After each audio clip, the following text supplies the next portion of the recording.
Let's fly over to southeast Colorado with the help of Google Earth. Those green dots are farms where rain is necessary. Yet for farmer Trey Jagers, the rain was his nemesis. It's not the sort of case that I think any of us have dealt with before. That's Colorado State climatologist Russ Schumacher. He knows firsthand what Jagers' felonious crime did with rain, a federal criminal case involving the FBI. The U.S. government accuses Jagers and 3 other unknown conspirators of plotting to take out and tamper with 8 federally owned rain gauges in Colorado and Kansas. Their tools, silicone, hammers, and pipettes. The plan?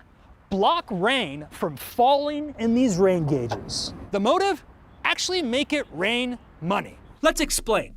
These are government weather stations like automated surface observing systems, the official rain record. Airports, construction industries, and insurance programs rely on their data. We've learned Jagers wanted to disrupt the official record, a scheme to get an insurance payout under a program that pays farmers when there's no rain. Here's an example of damage to one, a gloop of silicone in a rain gauge. It's important that we try to maintain the integrity of that record by having accurate data, as accurate as we can get. Russ and fellow scientists noticed missing data at these weather stations during a big part of 2016 and 2017. They had to make note of that in the official rain record. A gap now slightly clouds the understanding of the climate in this corner of Colorado. What we like to have in the weather and climate world is a nice, long, consistent record at a station, right? And now at those particular stations, we don't have that anymore. Eventually, federal agents busted Jagers. In May, he pleaded guilty to a felony count of damaging government property. You may ask yourself, why is the government so dang serious about its rain gauges? The most important use is a public safety aspect. Greg Hansen of the National Weather Service in Boulder says weather stations can save lives during flash floods and severe storms. It's more than just the rainfall that's important from those.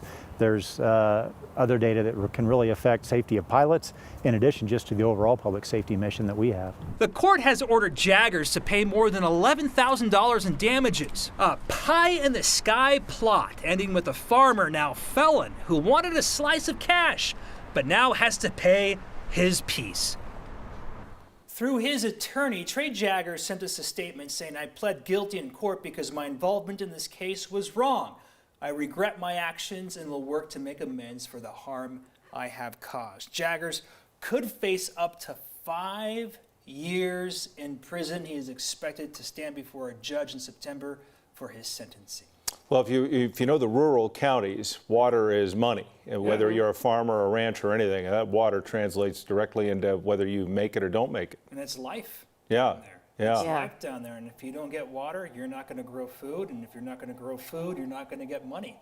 You know, it's their sustenance down there. And you know, the motive that we found here was this insurance payout. Yeah. Interesting. And it is interesting because, like, when you think about it, the rain, like this storm we're talking about in the metro area, who knows what's happening on the Eastern Plains right now? They might not get the benefit that we get, you know, and it's so important that they do, climatologists really follow all of this. And they need to understand that, right? Because, you know, southeast Colorado, like many parts of Colorado, are just such in the bad area of drought. They need to understand that. That way they can make plans. You know, and not only, you know, does the airports rely on these rain gauges, but you have construction industries that decide when to build culverts, and there's all sorts of things that have a sorry about the pun, a ripple effect.